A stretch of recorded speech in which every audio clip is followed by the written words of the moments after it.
Sir, আমরা একটা পাত্রী চাই। হ্যাঁ বলুন, কি ধরনের পাত্রী চাই? লিখে নিচ্ছি, পরে ম্যাচ করিয়ে দিব। মানে স্যার, সুশৃঙ্খল পাত্রী, দেখতে সুন্দর হইতে হবে। আছে নাকি এরকম পাত্রী? অবশ্যই অনেক আছে, কোনো ব্যাপারই না। কিন্তু ওদের আবার একটাই প্রবলেম। কি স্যার?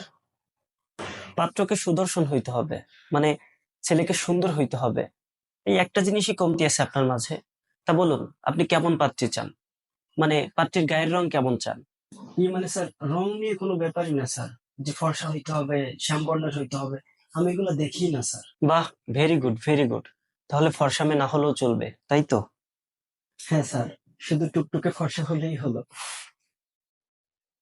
কি?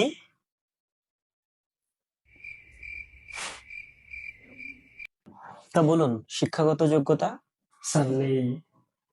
উহ রে, আরে গাধা, মেয়েটার শিক্ষাগত যোগ্যতা কেমন দরকার? ও আচ্ছা, পাত্রীর শিক্ষাগত যোগ্যতা স্যার পিএইচডি হলেই চলবে। আপনার শিক্ষা নাই, তা মেয়েটার পিএইচডি কেন? না মানে স্যার, আমি চাই আমাদের যে বাচ্চা হবে সেগুলো যেন পড়াশোনায় ভালো হয়, আর তার মায়ের মতো হয়। কেমন মেয়ে চাই, মানে শারীরিক গঠন কেমন হবে বলুন, এখানে সব লিখতে হবে। Sir, sexy. এখানে আমি লিখবো সেক্সি? তা বলুন, জাতি ধর্ম? জাতি ধর্ম ওসব মানি না। মুসলিম সুন্নি লিখবেন। পীরের জাতি হলে তো আরো ভালো হয়। বাহ, আপনি তো দেখি একদমই জাতি ধর্ম মানেন না। হ্যাঁ, আমি জানি। এবার আপনার ব্যাপারে বলুন, আপনি কি করেন? স্যার, লিখুন বিজনেসম্যান, ভালো করে লিখুন। কিসের বিজনেস বলুন, পুরাটাই লিখতে হবে। স্যার, জাপান বিড়ির দোকান। স্যার, সিগারেটে কিন্তু পাওয়া যায়। পিএইচডি করা মেয়ে কি বাড়িতে বিড়ি বাঁধবে?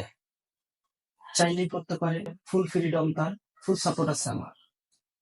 তা বলুন, আপনি কি আপনার বাবা মায়ের একমাত্র অকর্মা ছেলে? না স্যার, না স্যার, এটা আপনি বলতে পারেন না স্যার। আমরা দু ভাই। আচ্ছা, বাবা কি করেন আপনার? স্যার, বাবা এখন কিছুই করে না। আরে না না, আগে কি করতেন? স্যার, বাবা এখনো কিছু করেন না, আগেও কিছু করেন নাই। বাবা অ্যাকচুয়ালি প্লেয়ার ছিল। বাহ, কি খেলতেন? ওই তো আর কি, আমাদের জীবন নিয়ে সিনেমিনি খেলছেন। স্যার, পছন্দ মতো মেয়ে পাবো তো? হ্যাঁ দেখছি। এই তো পেয়ে গেছি। Bad luck bad luck. Sir, ওটা গুড লাক বলতে হয়। আরে না না, মেয়ের জন্য ব্যাড লাক, ওটাই বললাম আর কি।